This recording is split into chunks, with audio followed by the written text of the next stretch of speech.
어디서 무엇 할까 창밖에 앉은 바람 한 점에도 사랑은 가득한 것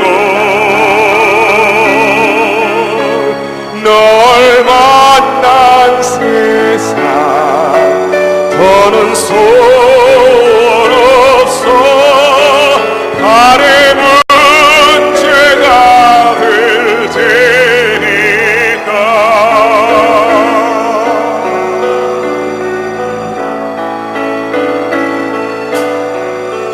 가끔 두려워져 지난 밤 꿈처럼 사라질까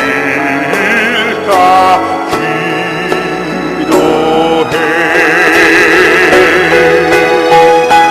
내일 너를 보고 너의 손을 잡고 내 곁에 있는 너를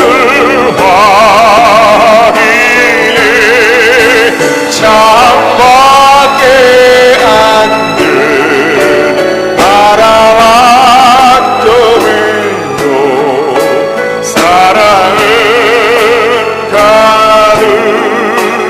가득한 것 널 만난 세상 더는 소원 없어 바램은 죄가 될 테니까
했어요.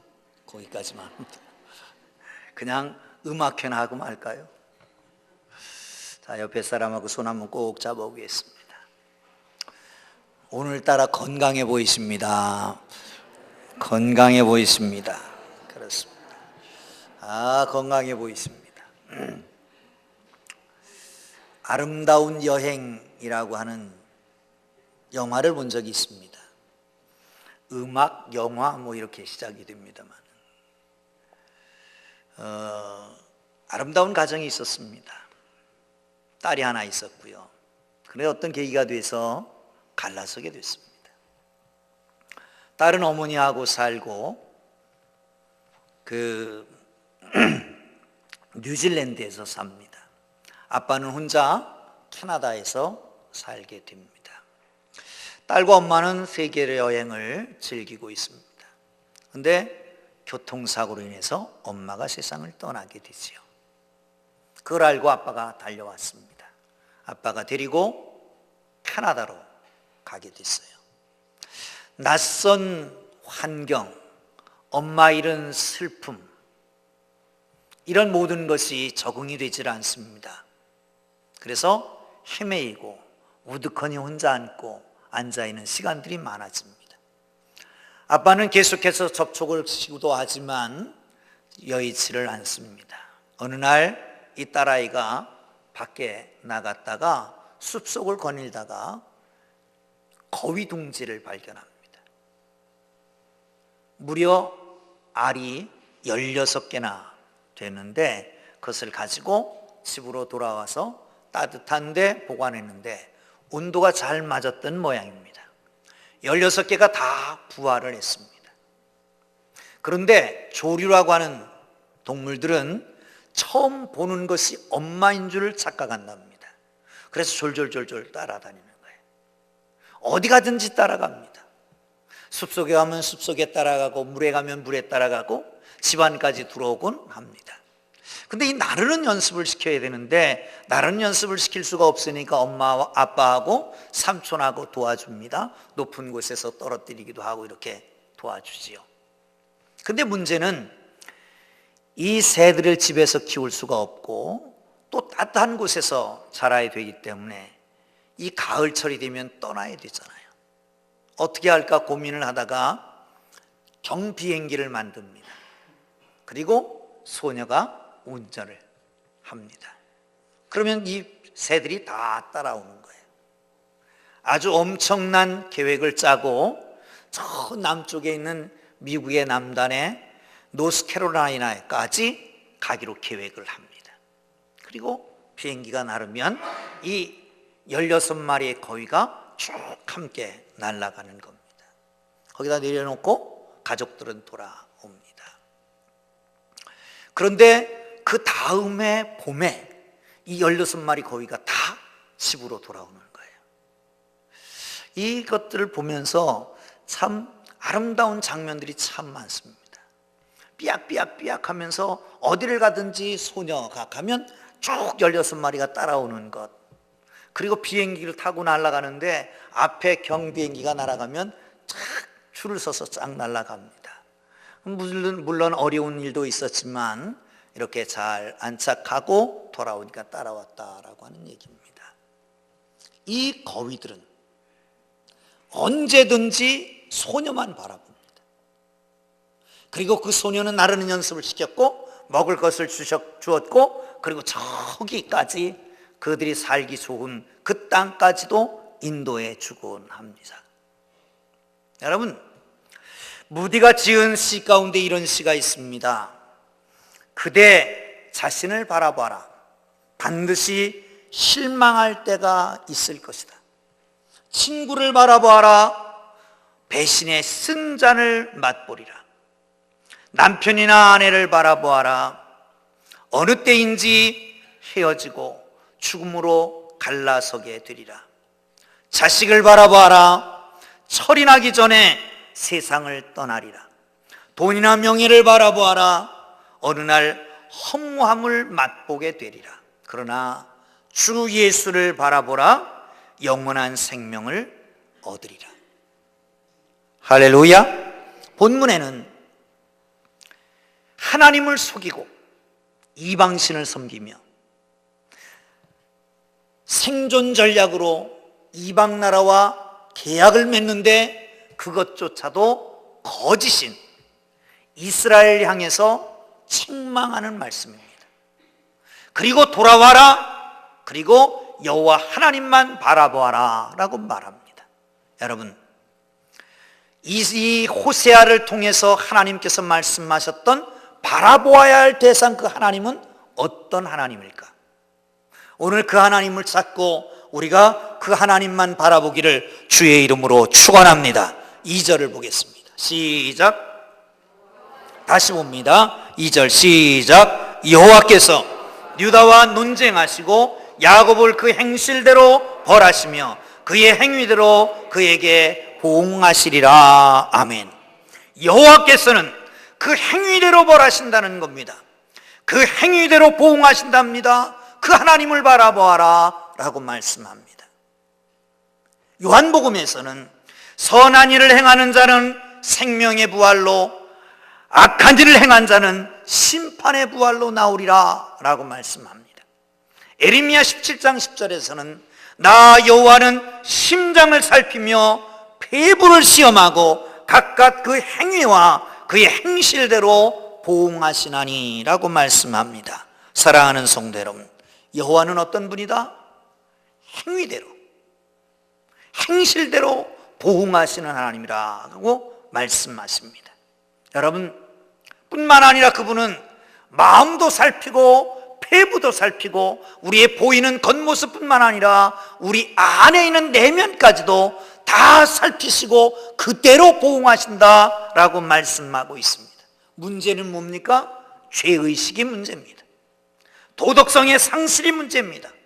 인간성에 파괴된 것이 문제입니다. 좀 잘 살게 되었다고 방탕하고 타락된 생활을 일삼는 것이 문제입니다. 느느니 술집입니다. 사치풍조가 만연해 있습니다. 이대로 가다가 망할 수밖에 없습니다. 하나님의 심판이 내려질 수밖에 없는 것입니다. 최근 1년의 사태들, 여러분, 경주에 지진이 나고 저 남쪽에 매년 오는 거지만 더 심하게 와서 태풍이 휩쓸고 가고 홍수가 납니다. 조심스럽게 예측해 보지만 이 나라가 어려움을 겪고 있는 건 사실 아니겠는가? 더군다나 여러분, 이번 한 주간은 가슴이 멍하게 한 주간 지냈잖아요. 정말 답답한 한 주간 지냈잖아요. 어찌 감히 그런 일이 있을까? 아니, 대통령이 처음부터, 이 대통령을 나무라는 거 아닙니다.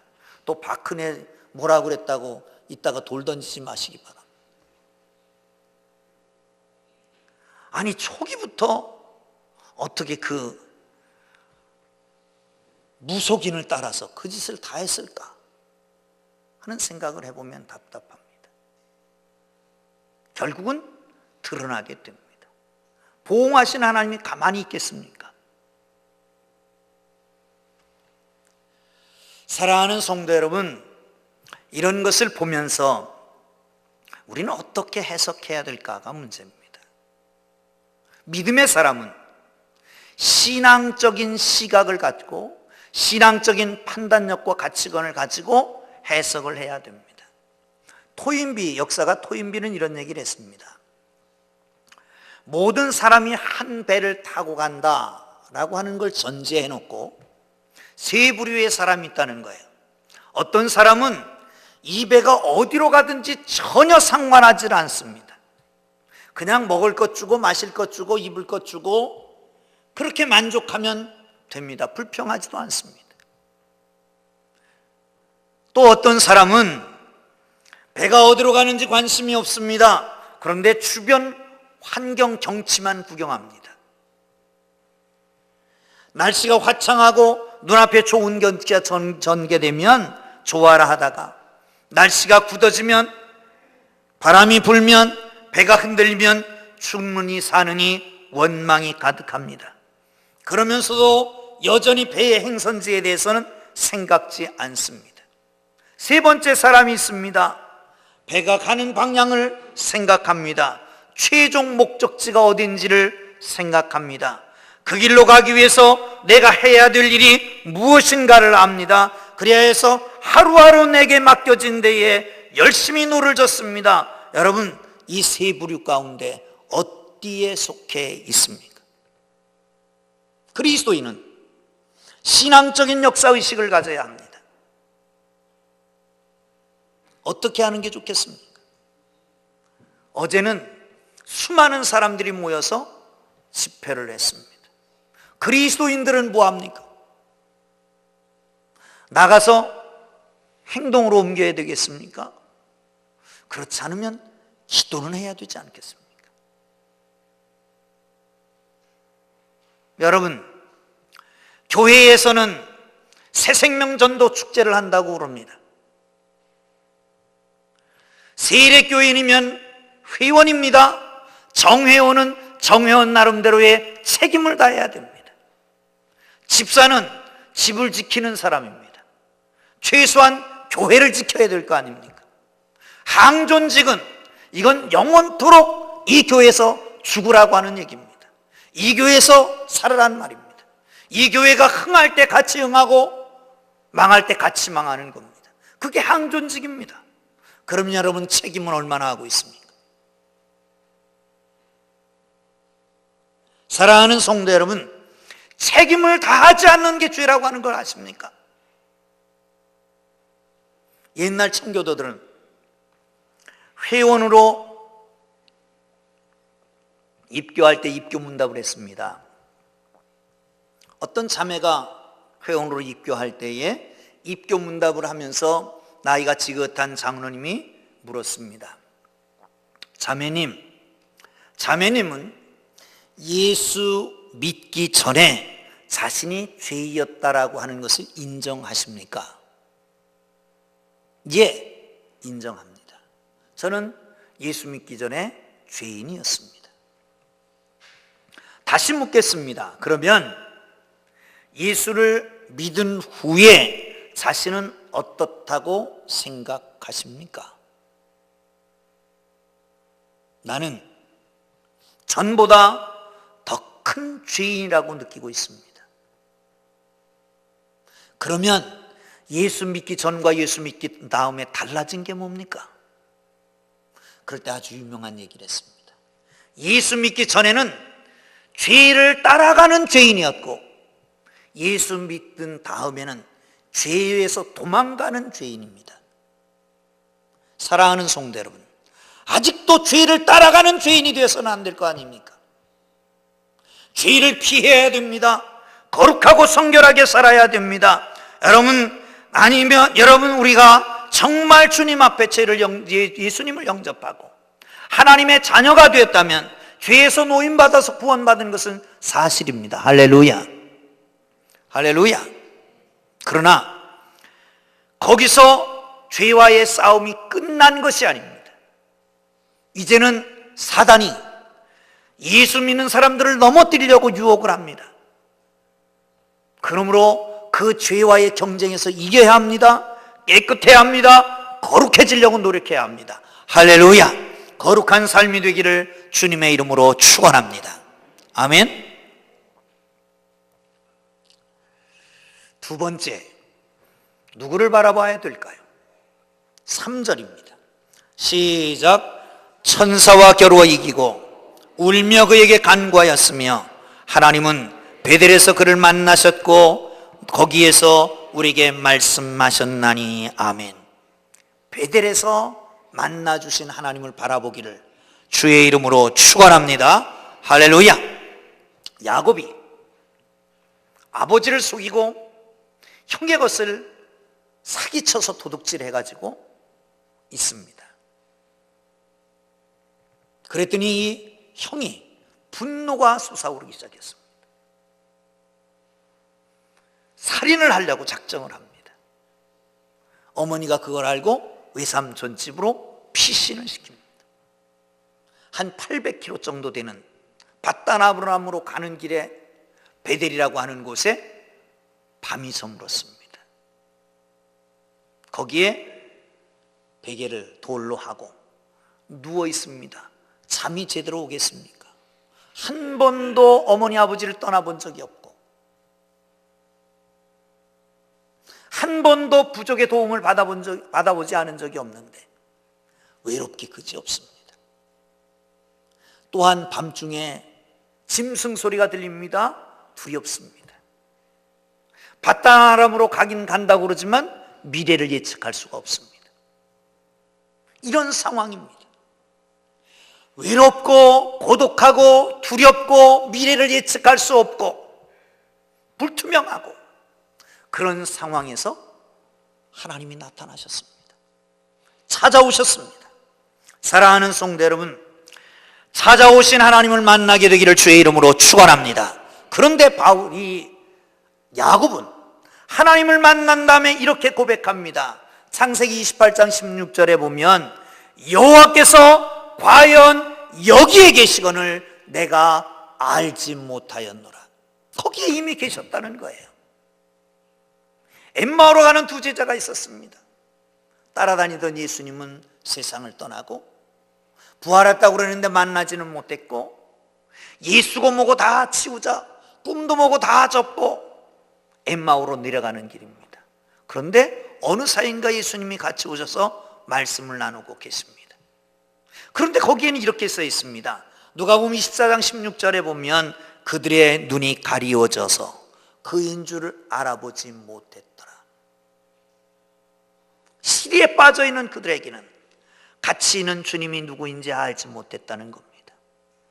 고독의 두려움의 미래의 불투명한 가운데 있었던 야곱에게는 거기 하나님이 계시는 줄 몰랐더라는 겁니다.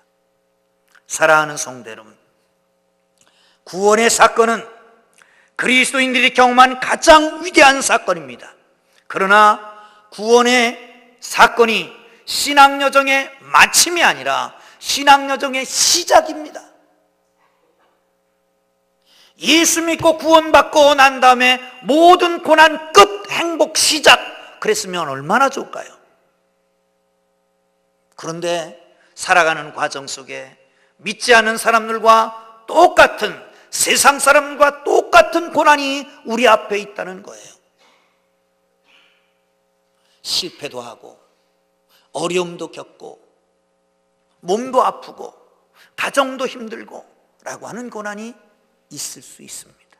그러나 여러분, 하나님은 거기 계시고 베델에 계시고 엠마오의 도상에 계시는 것을 믿으시기를 축원합니다. 그러면 우리가 성령님께 구해야 됩니다. 성령님이여 우리를 도와주시옵소서. 우리의 눈을 열어주시옵소서. 하나님, 우리와 동행해 주옵소서. 주님을 만나기를 원합니다. 지금까지 걸어온 인생길, 믿음의 길을 되돌아보고 우리가 절망했을 때, 우리가 분노했을 때, 우리가 어려움을 당했을 때, 우리의 마음도 몸도 지쳐있을 때, 포기하고 싶을 때, 아팠을 때, 몸서리치도록 뼛속까지 추운 외로움을 겪을 때, 그때 찾아오시는 주님을 만나기를 주의 이름으로 축원합니다. 할렐루야, 할렐루야. 인디언들이 성인식을 합니다. 인디언의 성인식은 인디언들이 이제 소년이 자립할 수 있게 되었다, 그래서 성인식을 하는 거예요. 말 달리는 법을 가리키고 활 쏘는 법을 가리키고 경계하는 법을 가리키고 이렇게 정찰하는 법도 가리키고, 그리고 13세 되던 생일날 눈을 가리고 서서히 땅거미가 지면 그를 데리고 깊은 산중으로 들어갑니다. 그리고 약속을 하고 얼마간 지난 다음에 눈을 가린 것을 떼라고 그러지요. 약속 시간이 됐습니다. 눈에 가린 걸 떼면 깜깜한 칠흑같이 어두운 밤입니다. 주위에 아무것도 보이지 않습니다. 큰 나무들이 우뚝우뚝 서 있고 멀리서 가까이서 짐승 울음소리가 들립니다. 당장이라도 사나운 맹수가 달려들어서 집어삼킬 것 같습니다. 부모 형제도 아무도 없습니다. 외롭습니다. 두렵습니다. 솜털까지 바짝바짝 씁니다. 그런 밤이 지납니다. 그리고 드디어 아침 여명이 트기 시작하면 저쪽 건너편에 어떤 사람이 움직이는 것이 보입니다. 놀래서 자세히 보면 그게 바로 아버지였습니다. 아버지는 밤새도록 활을 겨누고 누가 자기 아들을 상하기나 할까, 짐승이 나타날까, 그래서 지키고 있었던 것입니다. 사랑하는 성도 여러분, 우리 하나님은 베델에서 만나 주십니다. 어려울 때, 힘들 때, 고독할 때, 아플 때 찾아오시는 것을 믿으시기를 축원합니다. 하나님 앞에 이제 고백하세요. 주님, 몰라서 원망했습니다. 몰라서 좌절했습니다. 그러나 이제 감사하렵니다. 베델에서 만나 주신 하나님, 우리의 삶의 현장에서 외롭고 힘들고 고독한 이 어려운 삶의 현장에서 나를 찾아와 만나 주옵소서. 할렐루야, 할렐루야. 그 하나님을 만나게 되기를 주의 이름으로 축원합니다. 축원합니다. 마지막으로 5절을 보겠습니다. 시작. 여호와는 만군의 하나님이시라. 여호와를 그를 기억하게 하는 이름이니라. 아멘. 만군의 하나님이시라. 만군의 하나님이라고 하는 것은 무슨 뜻일까요? 만군. 여호와 체다, 체바 이렇게 씁니다. 그런데 여호와 체바라고 하는 말은 군대라고 하는 뜻입니다. 군대. 그러니까 만군의 여호와라고 하는 말은 많은 군대의 주인, 지휘관 이런 뜻입니다. 국군 통수권을 가지고 있는 자 그런 뜻입니다. 여기 만군은 뭘까요? 그건 천사를 가리킵니다. 천사들을 다 장악하고 천사들을 부리는 여호와 하나님을 믿고 그분을 바라보게 되기를 주의 이름으로 축원합니다. 한국 남자들이 제일 좋아하는 얘기, 흔한 얘기가 뭔지 아세요? 군대 얘기입니다. 여자들이 제일 싫어하는 얘기는 뭔지 아세요? 군대 얘기입니다. 그런데 싫어하건 나빠하건 그래도 질리지 않게 하는 얘기는 군대 얘기입니다. 왜 그럴까요?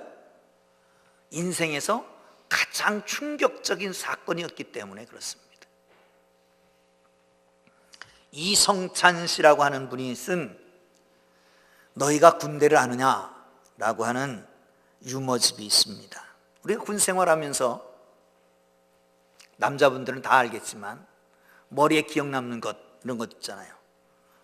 인원파악, 선착순, 불침번, 줄받다, 도하훈련, 유격훈련, 낙하훈련 이런 것들이 있잖아요. 근데 그 책에 보면 이렇게 썼습니다.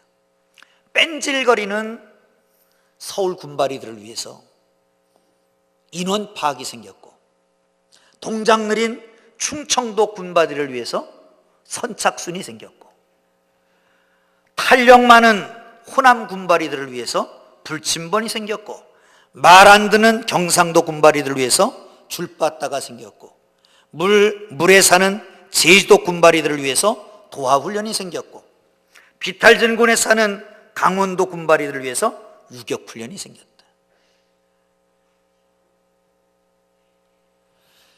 군바리 10대 불만 이런 것도 있습니다. 군바리 10대 불만. 잠들만 하면 기상, 먹을만 하면 식사 끝, 쉴만 하면 집합, 움직일만 하면 동작 그만, 놀만 하면 휴식 끝, 정들만 하면 전출, 휴가 갈만 하면 비상, 편지 쓸만 하면 소등, 공부할만 하면 작업, 편할만 하면 저녁. 여러분, 군인 그러면 딱 생각나는 한 사람이 있습니다. 목동 다윗입니다. 다윗이 골리앗을 향해서 달려가면서 하는 말이 이겁니다. 블레셋 사람에게 얘기합니다. 너는 칼과 창과 단창으로 내게 나아오니와 나는 만군의 여호와의 이름 곧 내가 모욕하는 이스라엘 군대의 하나님의 이름을 가지고 내게 나아가노라. 만군의 여호와를 바라보고 만군의 여호와의 이름을 의지하고 그분을 의지하고 나가기를 주의 이름으로 축원합니다. 우리를 보호하십니다. 우리를 인도하십니다. 그러나 우리의 앞에 대결하고 돌파해야 할 인생의 전장에서 본능으로 우리와 함께 하시는 것을 믿으시기를 축원합니다. 호세아는 이렇게 마칩니다. 만군의 여호와를 바라봐라. 그 믿음을 가져라. 그 믿음을 가지고 행동해라. 할렐루야, 할렐루야. 여러분, 그렇습니다. 만군의 여호와를 바라보기를 주님 이름으로 축원합니다. 치킨숲 스토리라고 하는 책이 있습니다. 이 책은 아직 미국 사람들이 아마 치킨숲, 닭고기 숲을 많이 먹는 모양이에요. 흔하지만 그러나 경험되었던 것을 모아놓은 감동적인 책입니다. 이 책에 이런 얘기가 있습니다. 미국의 고든과 신디라고 하는 부부가 살았는데 거기 딸아이가 태어났습니다. 그런데 어느 날 주방에서 딸아이의 비명소리가 들렸습니다. 그래서 달려가 봤더니 위에 끓는 물을 손으로 당겨서 다 뒤집어 쓴 겁니다. 끓는 물을 뒤집어 쓴 거예요. 그냥 응급실로 갔잖아요. 그리고 밖에서 초조하게 기다리고 있습니다. 간간히 들려오는 소식은 아주 심한 화상을 입었다는 소식입니다. 그 상처를 지울 수가 없다고 하는 겁니다. 눈이 찌부러질지도 모르고 코가 없어질지도 모른다는 겁니다. 그럴 때 제일 먼저 뭐 하죠? 목사님한테 전화합니다. 목사님, 이런 일이 있어서 병원에 왔습니다. 전화해놓고 기다리는데 너무 답답해서 기다릴 수가 없어요. 하나님 앞에 기도했습니다. 하나님 아버지, 직접 좀 들어가셔서요. 주님이 만져주세요. 주님이 좀 치료해 주세요. 간절히 기도하는 동안에 목사님이 집사님 둘을 데리고 병원에 도착했습니다. 대전에 그런 일이 있었습니다. 저녁 밤 3시쯤 돼서 전화가 왔습니다. 전화 내용은 뭐냐면 지금 권사님 되는데 집사님 아들이 술을 먹고, 집사님 아들이 술 먹고, 집사는 아니니까 괜찮을지 모르지만 집사도 술 먹는 사람이 있는데 집사님 아들이 술 먹고 길을 건너다가 차에 부딪혔습니다. 그래 본 사람이 친구가 그 건너편에서 봤는데 위에 올라갔다 푹 떨어졌다는 거예요. 이젠 죽었구나 생각이 들더라고. 그 생각 딱 들면서 아이고 어떡할까. 병원으로 막 달려갔습니다. 그러는데 응급실에 보니까 그 밑으로 막 물이 흘렀는데 막 빨간 물이 흘렀어요. 그 피가 막 흐른 거예요. 아이고 큰일 났구나. 그래 노크를 했더니 들어오지 말라는 거예요. 나 목사인데 들어가야 된다. 그랬더니 이 사람이 안 된다는 거예요. 죽으면 네가 책임질래? 그랬더니 들어오라고. 그래서 기도를 간절히 했습니다. 그리고 나왔는데 살았을까요? 죽었을까요? 그러니까 얘기하지. 그 친구가 지금 공무원을 열심히 하고 있습니다. 근데 이 집에도 이 병원에 3시 와서 들어간 거예요. 그리고 나와서 기도해주고 나와서 위로하고 그리고 갔습니다. 밤새도록 뜬 눈으로 세우고 아침 면회 시간이 돼서 들어갔잖아요. 그냥 가슴이 답답하고 어떻게 하면 좋을까? 울며 불며 그리고 들어갔습니다. 그래서 딱 보는 순간 놀랐습니다. 화상이 하나도 없는 거예요. 깨끗이 치유된 거예요. 이 기쁜 소식을 어디에 전할까요? 목사님한테 전화했죠. 목사님 너무너무 감사합니다. 이 아이가 하나도 상처가 없어요. 이게 치료합니다. 근데 목사님 같이 왔던 2사람 너무 고마워서 전화를 해야 될 텐데 어떤 사람인지 가르쳐 주세요. 어느 집사님인지 가르쳐 주세요. 목사님 의외의 얘기를 했습니다. 아니요, 나는 한 사람만 데리고 왔어요. 아니 내가 3사람이 틀림없이 들어간 걸 봤는데요. 아니 내가 한 사람만 데리고 왔다니까요. 옥신각신하다가 목사님이 이렇게 얘기했습니다. 그렇다면 예수님이 함께 들어가셨겠네요. 목사님 맞아요. 목사님 오시기 바로 전에 제가 기도했어요. 하나님께서 직접 오셔서 만져주세요. 여기 좀 들어가 봐주세요. 치료해 주세요. 그렇게 기도했거든요. 사랑하는 성도 여러분, 누구였을까요? 하나님이 보내신, 만군의 여호와께서 보내신 그 천사가 아니었을까요? 사랑하는 성도 여러분, 어렵습니다. 살기도 어렵고 힘들고 박박한데 이번 주간에는 가슴까지 먹먹합니다. 누구를 바라봐요? 여러분 4년 전 3년 전에는 그래도 아가씨라고 그래야 될까 아줌마라고 해야 될까 모르지만 미스 박한테 소망을 걸었습니다. 경제를 살릴 거라고 그를 바라봤습니다. 그런데 아니잖아요. 그러면 어떻게 해야 될까요? 사랑하는 성도 여러분, 행한 대로 보응하시는 하나님을 바라보고, 여러분 그 사람들 욕하기 전에 여러분들의 마음을 봐야 됩니다. 내 마음을 봐야 됩니다. 나는 이대로 괜찮은가를 보고 성결하게 살고, 베델에서 만나주신 그 하나님을 바라보고, 어려움 속에 찾아오시는 주님, 나와 동행하시는 그분을 의지하기를 주의 이름으로 축원합니다. 그런가 하면 천문천사를 동행하시는, 우리에게 보내주시는 만군의 여호와 하나님의 이름을 붙잡고 이 한 주간도 승리하기를 주의 이름으로 축원합니다. 축원합니다. 기도하겠습니다. 하나님 아버지,